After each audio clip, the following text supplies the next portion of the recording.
नमस्कार। कार्यक्रम सुशासन सवालको नयाँ अङ्कमा यहाँहरूलाई हार्दिक स्वागत छ। अख्तियार दुरुपयोग अनुसन्धान आयोग र नेपाल टेलिभिजनको संयुक्त प्रस्तुति कार्यक्रम सुशासन सवालमा विशेष गरी हामीले सरकारी र सार्वजनिक निकायबाट प्रवाह हुने सेवा, विकास निर्माण, राजस्व सङ्कलन, सार्वजनिक सेवा प्रशासन सँगसँगै अख्तियार दुरुपयोग अनुसन्धान आयोगका साप्ताहिक गतिविधि पनि प्रस्तुत गर्दै आइरहेका छौँ।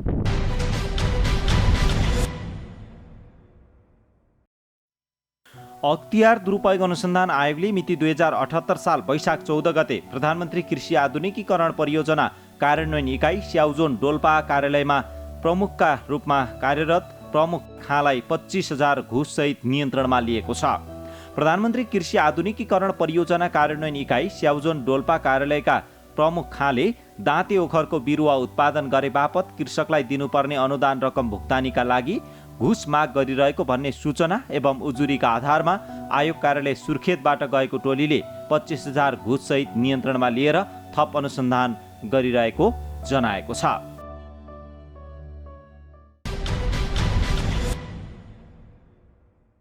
दर्शकबिन, अख्तियार दुरुपयोग अनुसन्धान आयोगले आफ्ना 4वटा रणनीतिलाई उत्तिकै प्राथमिकता दिँदै प्रवर्धनात्मक कार्यक्रमलाई अझै उच्च प्राथमिकताका साथ अगाडि बढाइरहेको छ। अख्तियार दुरुपयोग अनुसन्धान आयोगले आम नागरिकको सहभागिता भ्रष्टाचार नियन्त्रण र सुशासन प्रवर्धनमा होस् भन्ने उद्देश्यका साथ नागरिक निगरानी संस्था होस् अथवा विद्यालयमा होस् अथवा आम नागरिकको सहभागितामा हुने कार्यक्रममा होस्, भ्रष्टाचार नियन्त्रण र सुशासन प्रवर्धनका विभिन्न विषयहरूमा छलफल र बहसहरू सञ्चालन गर्दै आइरहेको छ। अख्तियार दुरुपयोग अनुसन्धान आयोगको सक्रियता र आफ्ना रणनीतिहरूलाई प्रभावकारी रूपमा कार्यान्वयन गर्दै अगाडि बढेकै कारण अहिले आम नागरिकमा भ्रष्टाचार विरुद्धको सोचको विकास भएको छ भने सुशासन प्रवर्धनका लागि आम नागरिकहरू तयार भएर अगाडि बढिरहेका छन्।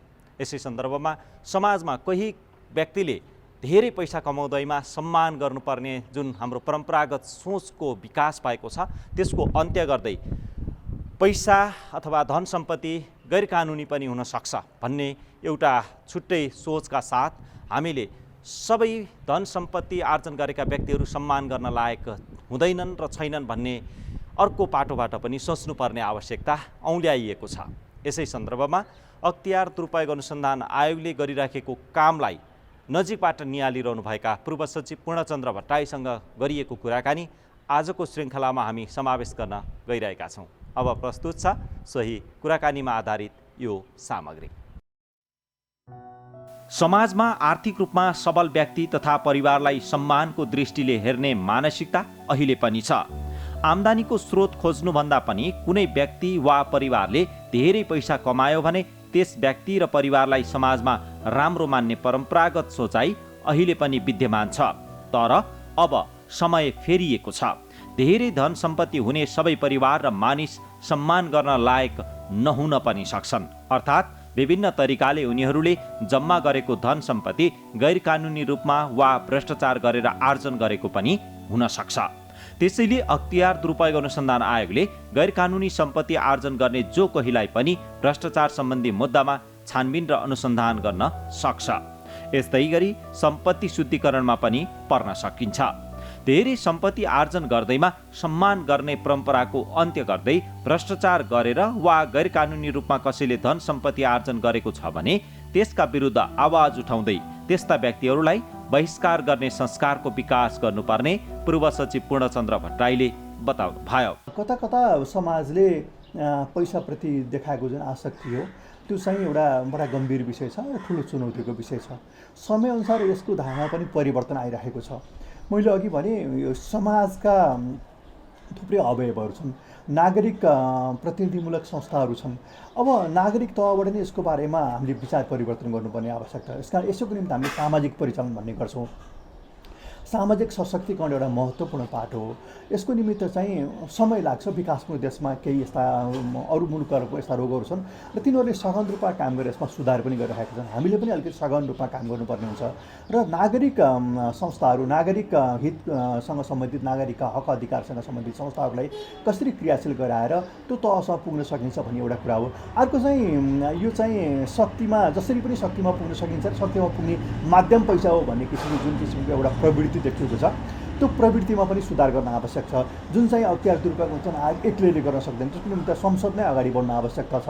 उदाहरणको लागि निर्वाचन प्रणाली नै कहीँ सुधार गर्नुपर्ने आवश्यकता छ कि हाम्रो निर्वाचन प्रणालीमा केही दोष छ कि? पछिल्लो 1 वर्षको समय विश्वव्यापी महामारीका रूपमा फैलिएको कोरोना भाइरस कोभिड-19 का कारण हरेक क्षेत्रको काम प्रभावित भएसँगै अख्तियार दुरुपयोग अनुसन्धान आयोगको काममा पनि प्रभाव पर्यो। कोरोना कालमा पनि आयोगले आफ्नो कामलाई स्वास्थ्य सुरक्षाका सबै मापदण्ड अपनाउँदै निरन्तरता दिएको थियो र अहिले पनि स्वास्थ्य सुरक्षाका सम्पूर्ण मापदण्ड अपनाउँदै अख्तियार दुरुपयोग अनुसन्धान आयोगका दैनिक कामकाजहरू सञ्चालन भइरहेका छन्।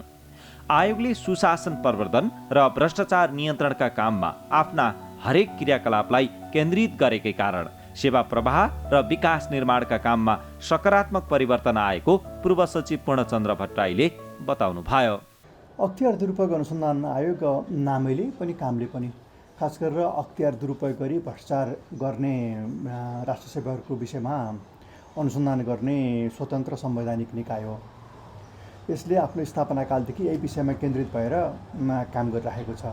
समयक्रममा यसका अधिकारहरूमा केही विस्तार पनि भएका छन्, केही सङ्कुचन पनि भएका छन्। पछिल्लो समय यसको अधिकारमा केही सानो सङ्कुचन आएको अवस्थामा हामीले काम गर्ने अवस्था आइपर्यो। यसले भ्रष्टाचारजन्य विषयका अनुसन्धान तहकिकात मात्र नभएर यसले निरोधात्मक उपायहरू भनेको भविष्यमा भ्रष्टाचार हुन नसक्ने अवस्थाहरूको परिवेशहरूको निर्माण गर्ने कामहरू र भ्रष्टाचारसँग सम्बन्धित विषयमा जनचेतना अभिवृद्धि गरेर भ्रष्टाचारलाई जरेदेखि निर्मूल गर्ने अथवा निरुत्साहित गर्ने एउटा प्रवर्धनात्मक काम, यी तीनटा पक्षहरू सँगसँगै काम गरिरहेको छ। हिजोको दिनमा मूलभूत रूपमा सङ्घीय तहका ठुला भ्रष्टाचारहरू अथवा सङ्घीय सरकारका विभिन्न निकायहरूमा भएका भ्रष्टाचारहरू महत्त्वपूर्ण विषयवस्तुका रहेका थिए। आज राज्यको पुनर्संरचना भएको छ, 3 तहका सरकारहरू क्रियाशील छन्। अब यस्तै भ्रष्टाचारको स्वरूपमा यसका तहहरूमा पनि परिवर्तन आएको छ। हिजो जुन काम सङ्घीय सरकारका निकायहरूले गर्थे आज त्यो कामहरू स्थानीय तहसम्म पुगेका छन्, वडा तहसम्म पुगेको छ भनेपछि अब अख्तियार दुरुपयोग अनुसन्धान आयोगले हेर्नुपर्ने कामको चाप चाहिँ निकै विस्तारित भएर गएको, निकै तल्लो तहसम्म पुगेको हो कि भन्ने चाहिँ मैले अनुभव गरेको छु। भ्रष्टाचार नियन्त्रण र सुशासन प्रवर्धनको प्रमुख निकायका रूपमा रहेको अख्तियार दुरुपयोग अनुसन्धान आयोगले नेपाल सरकार र अन्य निकायहरूसँगको सहकार्यलाई जोड दिँदै अगाडि बढेको छ। आयोगसँगै सबै निकायहरूको साथ सहयोग र सकारात्मक भूमिका रहन सके भ्रष्टाचार नियन्त्रण सम्भव भएको पूर्व सचिव भट्टराईले बताउनुभयो। आयोग जस्तै सुशासन प्रवर्धन र भ्रष्टाचार नियन्त्रणमा अन्य निकायका प्रमुख एवं पदाधिकारी कर्मचारी सँगसँगै आम सेवाग्राहीको पनि उत्तिकै महत्त्वपूर्ण भूमिका रहने उहाँले बताउनु भएको छ। अख्तियार दुरुपयोग अनुसन्धान आयोग एउटा स्वतन्त्र संवैधानिक अङ्गको रूपमा उसका केही जिम्मेवारीहरू छन्, तर देशभरिको भ्रष्टाचार एउटा निकायले रोक्छ भन्ने हामीले मान्यता राख्नु पनि हुँदैन। यदि त्यस्तो मान्यता राख्यो भने त्यो पुरा गर्न पनि कठिन छ। त्यसकारण सरकारका सबै अङ्गहरू, कार्यपालिका, व्यवस्थापिका, न्यायपालिका, तिनटै अङ्गका थुप्रै निकायहरू यसमा संलग्न छन्। आयोग बाहेक राष्ट्रिय सतर्कता केन्द्र पनि छ। यसै गरी राजस्वसँग सम्बन्धित विषयवस्तुका लागि 2वटा र अब सम्पत्ति शुद्धिकरणदेखि लिएर राजस्व अनुसन्धान विभाग पनि छ। अब नेपाल प्रहरी पनि कुनै न कुनै रूपमा भ्रष्टाचारसँग सम्बन्धित विषयवस्तुहरूलाई अगाडि बढाउनमा काम गरिरहेको छ। महालेखा परीक्षकको विभाग छ, महालेखा नियन्त्रक कार्यालय छ। आफैमा संसदीय समितिहरूले पनि पटक पटक यसमा उठाइराख्नु भएको छ। त्यति मात्रै होइन, अहिले प्रदेशमा लेखा समितिहरू छन् जसले प्रदेश तहको विरोधीहरूको बारेमा छलफल गर्छन्। स्थानीय तहमा लेखा समितिहरू क्रियाशील हुन थालेका छन्। मनुष्य अब अख्तियार दुरुपयोग अनुसन्धान आयोग मात्र नभएर थुप्रै निकायहरू भ्रष्टाचार निवारणसँग सम्बन्धित अथवा सुशासनसँग सम्बन्धित निकायहरू छन्। यिनको समन्वय गर्नुपर्ने काममा चाहिँ नेपाल सरकारलाई अख्तियार दुरुपयोग अनुसन्धान आयोगले निकै ठुलो सहयोग पुर्याउनु पर्ने अवस्था छ। अनुभवको हिसाबले, संवैधानिक अङ्गको हिसाबले पनि आयोगको भूमिका चाहिँ अवश्य पनि यसमा महत्त्वपूर्ण हुन्छ। पछिल्लो समय आयोगको संस्थागत सञ्जालीकरण र संस्थागत सञ्जाल विस्तार हुँदै 8वटा कार्यालय मार्फत सुशासन प्रवर्धन र भ्रष्टाचार नियन्त्रणका कामहरू भइरहेका छन्। आयोग कार्यालयहरू स्थापना भई कार्य सञ्चालन गरेसँगै आयोगका कामलाई सधैँ र सबै स्थानीय तहसम्म पहुँच विस्तार गर्न सहज भएको छ। यसैगरी आयोगले नागरिकको सहभागितामा सुशासन प्रवर्धन र भ्रष्टाचार नियन्त्रणका लागि नागरिक निगरानी संस्था गठन गरेको छ। आयोगले प्राप्त उजुरी पर हुने छानबिनलाई थप तथ्य र प्रमाणमा आधारित बनाउन सूचना प्रविधिको प्रयोगलाई पनि उत्तिकै जोड दिएको छ। जसको परिणामस्वरूप आयोगको अनुसन्धान थप विश्वसनीय, तथ्य र प्रमाणमा आधारित बनाउन सहयोग पुगेको छ। पछिल्लो समय भ्रष्टाचारका प्रवृत्तिहरूमा ठुलो परिवर्तन आउन थालेको छ। तपाईँ हेर्न सक्नुहुन्छ सम्पत्ति लुकाउने प्रविधिहरूको विकास भएको छ। सम्पत्तिको निर्मलीकरण गर्ने अथवा वैधानिक गर्ने विभिन्न तौर तरिकाहरू अपनाइरहेका छन्। यो करप्सनमा नयाँ प्रविधिहरूको प्रयोगहरू भएको छ। अनुसन्धानको विषय निकै जटिल भएर आएको छ। अनि त्यसबाहेक जटिल प्राविधिक विषयमा पनि अनुसन्धान गर्नुपर्ने आवश्यकता परिरहेको छ। त्यसको निमित्त पनि अख्तियार दुरुपयोग अनुसन्धान तयार हुनुपर्ने छ। त्यो बाहेक यो हामीलाई भन्ने चलन पनि छ, अपराध जुन रूपमा बढेको छ, अनुसन्धान त्यही रूपमा द्रुत गतिमा अगाडि बढ्न सकेन भने त्यो अपराधहरूलाई हामीले नियन्त्रण गर्न पनि सक्दैनौँ। त्यसकारण अहिले पछिल्लो समयमा प्रविधिमा निकै ठुलो परिवर्तन, जुन किसिमको अपराधको प्रवृत्तिहरूमा परिवर्तन भएको छ, अनुसन्धानमा पनि त्यो अनुसारको चाहिँ सशक्तिकरणको आवश्यकता भएको छ। अख्तियार दुरुपयोग अनुसन्धान आयोगले आफै प्राविधिक ल्याबहरू बनाएको छ। अब अहिले खास गरेर त्यहाँ चाहिँ साइबर टेस्टहरू गर्न सक्ने व्यवस्थाहरू गरिएको छ। पोलिग्राफ टेस्ट पनि गर्ने प्रणालीहरू छ। अख्तियार दुरुपयोग अनुसन्धान आयोगले देश विदेशमै पठाएर भए पनि आफ्ना जनशक्तिहरूलाई नै अनुसन्धान विधिहरू सिकाउने प्रयास गरेको छ। यो बाहेक पनि पछिल्लो समयमा बाह्य अनुसन्धानकर्ताहरूको पनि सहयोग लिने, खास गरी विज्ञहरूको सहयोग लिने काममा पनि अख्तियार दुरुपयोग अनुसन्धान निकै अगाडि बढेको छ। तर पनि प्रविधि र जतिसुकै सुधार गरे पनि अपराधको प्रवृत्तिहरू, कसुरका प्रवृत्तिहरूमा धेरै परिवर्तन आएको छ। त्यो अनुसारको आफूलाई सशक्त गराउन चाहिँ निरन्तर प्रयास गर्नुपर्ने चाहिँ मैले देखिरहेको छु।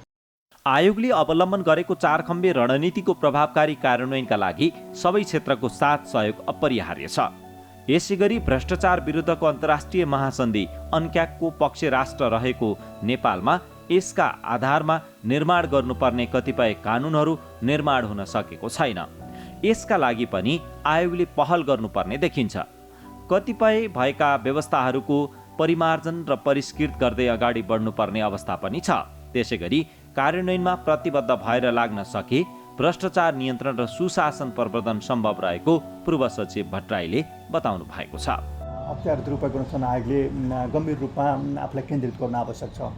पहिलो एउटा चाहिँ ठुला किसिमको भ्रष्टाचारहरू, यसमा पनि दुईवटा खण्डमा हामीले हेर्नुपर्ने हुन्छ। एउटा चाहिँ नीतिगत भ्रष्टाचारहरू, जसले चाहिँ भविष्यको निमित्त पनि भ्रष्टाचार गर्ने बाटो खोलिरहेको हुन्छ। त्यसलाई कसरी निवारण गर्न सकिन्छ, कसरी त्यसको चुहावटहरू नियन्त्रण गर्न सकिन्छ, त्यो एउटा महत्त्वपूर्ण कुरा। अर्को चाहिँ उच्च तहबाट गरिने ठुला चाहिँ विवादास्पद भ्रष्टाचारका केसहरूलाई पनि अनुसन्धानको विषय लानुपर्ने हुन्छ। यिनलाई चाहिँ हामी ठुला भ्रष्टाचारको केसको रूपमा हामी लिन सक्छौँ। यो एउटा विषयमा हामी एकदमै केन्द्रित हुन आवश्यक छ। दोस्रो चाहिँ नेपालमा अहिले पछिल्लो समय केही दशकौँदेखि सार्वजनिक सम्पत्तिहरूको दुरुपयोग अत्यधिक बढेर गएको छ। खास गरेर सार्वजनिक जग्गा जमिनहरू मिच्ने र त्यसलाई चाहिँ संस्थागत गर्ने गिरोहहरू क्रियाशील भएका छन्। यो बालुवाटारदेखि नै प्रष्ट भएर आइसकेको छ। हाम्रो भनाइको पनि चलन छ, देवस्व र राजस्व दुईटा, राज्यको सम्पत्ति र देउताको सम्पत्तिमा आँखा लगाउनु हुँदैन, यो चाहिँ घोर अपराध हो पनि भनेका छौँ। दोस्रो चाहिँ यो पाटोमा अख्तियार दुरुपयोग अनुसन्धान आयोगले हेर्नुपर्छ।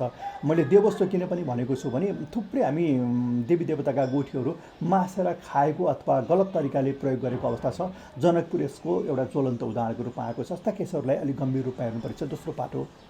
तेस्रो पाटो चाहिँ सेवा प्रवाहसँग सम्बन्धित विषयवस्तु चाहिँ तेस्रो पाटोको रूपमा छ। आम नागरिकले राज्य छ या छैन, राज्य कस्तो छ भन्ने बारेमा चाहिँ कस्तो सेवा प्राप्त गरिएको छ भन्नेबाट निर्धारण गर्छ। सेवा प्रवाहमा हुने किसिमका जुन एउटा पेटी करप्सनहरू छन्, यो चाहिँ अर्को एउटा महत्त्वपूर्ण विषयवस्तु हो जसमा हामीले ध्यान नदिएर प्रभाव दिन सक्दैनौँ। त्यस कारण यो विषय एउटा महत्त्वपूर्ण पाटोको रूपमा चाहिँ तीनवटा विषयवस्तुमा चाहिँ अख्तियार दुरुपयोग अनुसन्धान आयोगले काम गर्नै पर्ने हुन्छ। र चौथो र महत्त्वपूर्ण कुरा चाहिँ के छ भने आयोगको सीमा छ। आयोगको जनशक्ति र समय दुईटै सीमित छ। त्यसले गर्दा आयोगले चाहिँ मूलभूत विषय के हुन् त हामीले हेर्ने भन्ने कुरामा प्राथमिकीकरण गर्न आवश्यक छ। रणनीतिले पनि त्यो भन्छ। रणनीति पनि आयोगले राष्ट्रव्यापी प्रभाव पर्ने किसिमले चाहिँ रणनीतिहरू चाहिँ बनाउँदाखेरि चाहिँ प्राथमिकता दिएर काम गर्नुपर्छ है भनेर भनेको छ। त्यसकारण अब ससाना सबै कुरामा आयोग एक्लैले हात हाल्छ भन्ने पनि, र मान्छेको बिचमा के भएको छ भने जहाँसुकै ससाना कुराहरू भयो भने पनि अख्तियार दुरुपयोग अनुसन्धान आयोगले के हेरेको छ भनेर भनेका छन्। जबकि उसको सबै दायित्व उसको होइन है, राज्यको दायित्व पनि अब अहिले अख्तियारको टाउकोमा आइपरेको अवस्था छ। त्यसकारण यसलाई पनि अहिले हामीले सुधार गर्दै जानुपर्ने आवश्यकता छ र राज्यलाई नै सशक्त बनाउनलाई हामी अगाडि बढ्नुपर्ने आवश्यकता छ। र पाँचौँ महत्त्वपूर्ण कुरा चाहिँ अलिकति संस्थागत पाटोमा पनि हेर्नुपर्ने आवश्यकता छ। संस्थागत पाटोमा त अघि मैले क्षमता विकासको कुरा गरिसकेको छु। अहिले मैले संस्थागत भन्न खोजेको चाहिँ अख्तियार दुरुपयोग अनुसन्धान आयोग र भ्रष्टाचार निवारण आयोग सम्बन्धी ऐन चाहिँ अध्यादेशहरू चाहिँ ऐनहरू चाहिँ विधेयकहरू चाहिँ संसदमा चाहिँ छलफलको क्रममा छ। अब बाहिर यो चाहिँ अलि हलुका किसिमले अथवा अलिकति बढ्ता अख्तियार दुरुपयोग अनुसन्धान आयोगलाई काम गर्न त्यति सहज हुँदैन कि दायरा खुम्चाउने प्रयास भइरहेको छ भन्ने किसिमको जुन आशंकाहरू बाहिर व्याप्त छ, त्यसको लागि पनि अब अख्तियार दुरुपयोग अनुसन्धान आयोगले अलिकति आफ्नो तरिकाले पहल गर्नुपर्ने आवश्यकता छ। यसको निमित्त विधायकहरूलाई बुझाउनु पर्ने आवश्यकता छ। हामी अन्तर्राष्ट्रिय रूपमा भ्रष्टाचारसम्म अन्तर्राष्ट्रिय अभिसन्धिमा पनि सही गर्ने 2011देखि हामी त्यसको पक्षराष्ट्र पनि भएको छौँ। त्यसका कमिटमेन्टहरू पनि छलेर हामीले ऐनका संशोधन गऱ्यौँ भने भोलि हामीले ती कुराहरू गर्न सक्दैनौँ। त्यो एउटा महत्त्वपूर्ण कुराको रूपमा हामीले हेर्नुपर्छ। यो विषयमा पनि अख्तियार दुरुपयोग अनुसन्धान आयोगले काम गर्नुपर्ने बाँकी छ। आयोगले सेवा प्रवाहका क्रममा दुःख हैरानी दिने र कानुन सम्बद्ध गर्नुपर्ने काममा पनि विभिन्न कारण देखाएर पैसा माग्ने प्रवृत्तिलाई निरुत्साहित गर्ने उद्देश्यका साथ आयोगमा उजुरी परेपछि सेवाग्राहीलाई रकम उपलब्ध गराएर गर्ने स्टिङ अपरेसन संविधानको व्यवस्था अनुसार नभएको भन्दै रोक्न सर्वोच्च अदालतले निर्णय सुनाएको छ। यस सम्बन्धमा पूर्व सचिव भट्टराईले कुनै पनि बाहनामा हुने भ्रष्टाचारका लागि सहज भएको भन्ने नरहेको बताउनु भयो। उहाँले आयोगले पैसा दिएर हुने स्टिङ अपरेसन रोकिएको भए पनि स्टिङ अपरेसन नै बन्द भएको भनेर बुझ्न नहुने स्पष्ट पार्नुभयो। अब सर्वोच्च अदालतको पनि संवैधानिक इजलासबाट भएको निर्णयको बारेमा त मलाई लाग्छ कुनै विषयवस्तु नै भएन, विवादरहित कुरा भयो। अब यो मूल रूपमा स्टिङ अपरेसन कस्तोमा हुने गर्थ्यो भन्ने कुराको आधारमा यसको विश्लेषण गर्न आवश्यक छ। स्टिङ अपरेसन चाहिँ अधिकांश स्टिङ अपरेसनहरू चाहिँ सेवा प्रवाहसँग जोडिएका र यो पेटी करप्सनसँग सम्बन्धित छ भनेको सानसाना खुद्रा चाहिँ मत किसिमका भ्रष्टाचारसँग सम्बन्धित विषयवस्तु छ। यसलाई यसको अल्टरनेटिभमा के काम गर्न सकिन्छ, कसरी यसलाई आखिर त सेवा प्रवाहमा हुने भ्रष्टाचार नियन्त्रण नगर्ने भनेर चाहिँ कसैले भनेको होइन। एउटा टुल थियो जो चाहिँ हामी रङ्गे हात भन्थ्यौँ, त्यो टुललाई चाहिँ सुधार गर्न भनेर भनेको छ। त्यस कारण त्यो सुधारको निमित्त अलिकति हामीले कामहरू गर्नुपर्ने आवश्यकता छ, वैकल्पिक उपायहरूको खोजी गर्नुपर्ने हुन्छ। त्यसको निमित्त खास गरेर सेवाग्राहीहरूको सशक्तिकरण ज्यादै महत्त्वपूर्ण कुरा छ। सेवाग्राहीको सशक्तिकरण गर्ने काम चाहिँ प्रवर्धनात्मक काममा पर्छ। त्यस कारण अख्तियार दुरुपयोग अनुसन्धान आयोगले प्रवर्धनात्मक कामको निमित्त चाहिँ नेपाल सरकारलाई नै प्रेरित गर्न आवश्यक छ। प्रत्येक स्कुलमा प्रत्येक गाउँ टोलमा अख्तियार दुरुपयोग अनुसन्धान जान पनि सक्दैन, जानु सम्भव पनि छैन। त्यहाँ प्रत्येक यस्तो ठाउँमा जानुको लागि स्थानीय सरकार छन्, प्रदेश सरकार छन्, नेपाल सरकारका अरू विभिन्न अङ्गहरू छन्। यसका यी अङ्गहरूलाई कसरी प्रवर्धनात्मक भूमिका अगाडि बढाउने भन्ने एउटा पाटो छ, जसले गर्दा करप्सनको त्यो वातावरण नै नबनोस् भन्ने कुरामा ध्यान दिनुपर्ने कुरा छ। दोस्रो चाहिँ अब करप्सनका ती घटनाहरूको सूक्ष्म रूपमा अध्ययन गर्ने र आफूले त्यसलाई चाहिँ कारबाहीको दायरामा लिएर आउने, त्यसको निमित्त रङ्गे हातको निमित्त भिड्दै आफैले नोट दिनुपर्छ भन्ने पनि छ। त्यसका वैकल्पिक उपायहरू निकाल्न सकिन्छ जस्तो लाग्छ मलाई। तेस्रो चाहिँ खास गरेर यो स्थानीय स्तरको भ्रष्टाचारहरू जुन चाहिँ खास गरेर सर्भिस प्रोभाइडरहरू र सर्भिस रिसिभरहरूको बिचमा हुने कारोबार छ, यो कारोबारमा चाहिँ कसरी चाहिँ अलिकति तेस्रो पक्षहरू खास गरेर त्यहाँको प्रमुखले जिम्मेवार बनाउने, त्यसको पहिलो सूचना त त्यहाँको कार्यालय प्रमुखलाई हुन्छ नि, र त्यो करप्सन रोक्ने पहिलो दायित्व चाहिँ कार्यालय प्रमुखको। यस कारण ती जो उत्तरदायी अधिकारीहरू, जो जिम्मेवार अधिकारीहरू, त्यसलाई कसरी बढीभन्दा बढी उत्तरदायी बनाउने र कसरी बढीभन्दा बढी जिम्मेवार बनाउने हो भन्ने बारेमा पनि अख्तियार दुरुपयोग अनुसन्धान आफैले पनि काम गर्नुपर्ने आवश्यकता छ। यो कामको निमित्त नेपाल सरकारलाई उसले सहयोग गर्नुपर्ने आवश्यकता छ। मलाई के लाग्छ भने अब अहिले सङ्घीय निजामती सेवा ऐन चाहिँ अध्यादेश अहिले संशोधन विचाराधीन अवस्थामा छ। यस कार्यालयभित्रका यस्ता किसिमको गतिविधिहरूको निमित्त कार्यालय प्रमुखलाई कसरी जिम्मेवार बनाइन्छ भन्ने बारेमा पनि अब हामीले छलफल गर्नुपर्ने बेला चाहिँ देखिन्छ। नागरिकको नजिकको सरकारका रूपमा रहेका स्थानीय तहहरूले अहिले विकास निर्माण र सेवा प्रवाहलाई नागरिक केन्द्रित गरिरहेका छन्। काम गर्दा होस् वा सेवा प्रवाह गर्दा स्थानीय तहहरूले सेवाग्राहीप्रति उत्तरदायी बन्नु आवश्यक छ।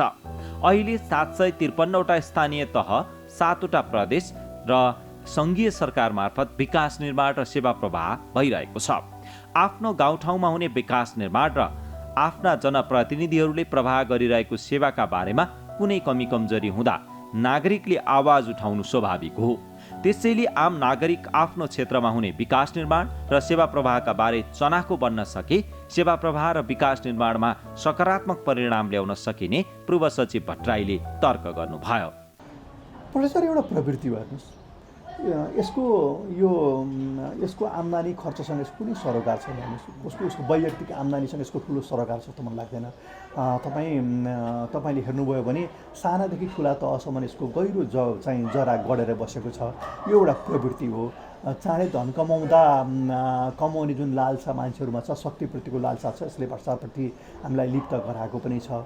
अब भ्रष्टाचारको प्रवृत्तिहरूमा परिवर्तन पनि आएको छ। राष्ट्रिय अन्तर्राष्ट्रिय परिवेशले पनि यसमा केही काम गरेको छ।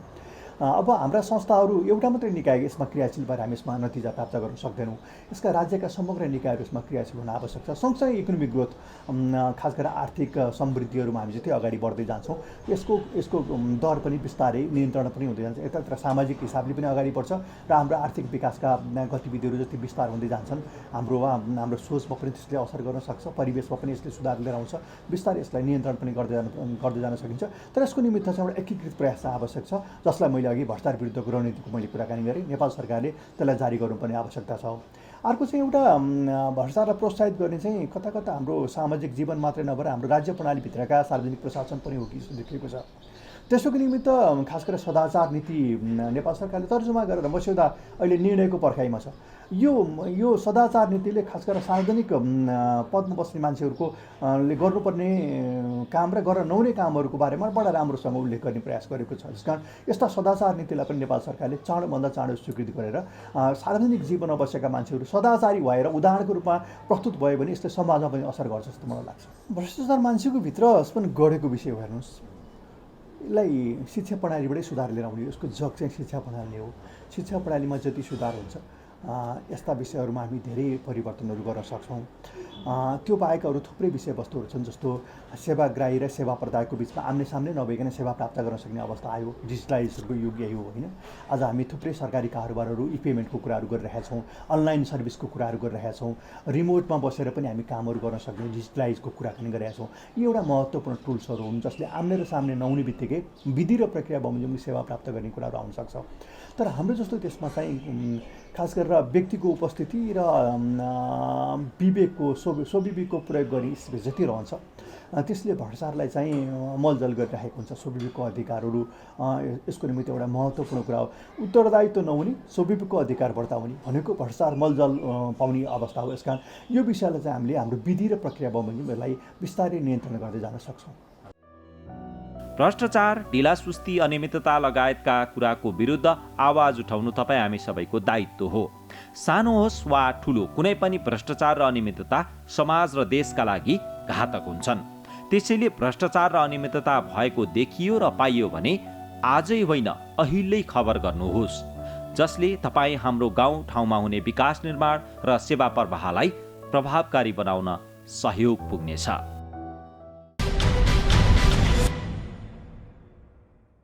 दर्शकवृन्द, भ्रष्टाचार सानो होस् अथवा ठुलो, थोरै होस् अथवा धेरै, नजिक होस् अथवा टाढा, जहाँ जहिले जति बेला भए पनि त्यो देखियो र पाइयो भने त्यसका विरुद्ध आवाज उठाउनु तपाईँ हामी सबैको उत्तिकै महत्त्वपूर्ण दायित्व र भूमिका रहन्छ।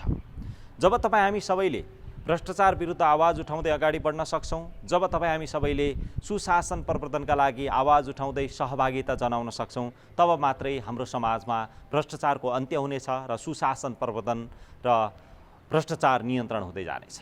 त्यसैले त अख्तियार दुरुपयोग अनुसन्धान आयोग सँगसँगै तपाईँ हामी सबै सचेत नागरिकको हैसियतले हाम्रो पनि भूमिका उत्तिकै महत्त्वपूर्ण रहने गर्दछ। हवस् त, आजका लागि सुशासन सवालको समय सकिसकेको छ। तपाईले यो कार्यक्रम नेपाल टेलिभिजनको वेबसाइट www.ntv.org.np, त्यस्तै गरेर मोबाइल एप्स, अख्तियार दुरुपयोग अनुसन्धान आयोगको फेसबुक पेज, युट्युब च्यानल र वेबसाइटमा पनि हेर्न सक्नुहुन्छ भन्दै अर्को सातासम्मका लागि हामी सबैलाई बिदा दिनुहोस्। नमस्कार।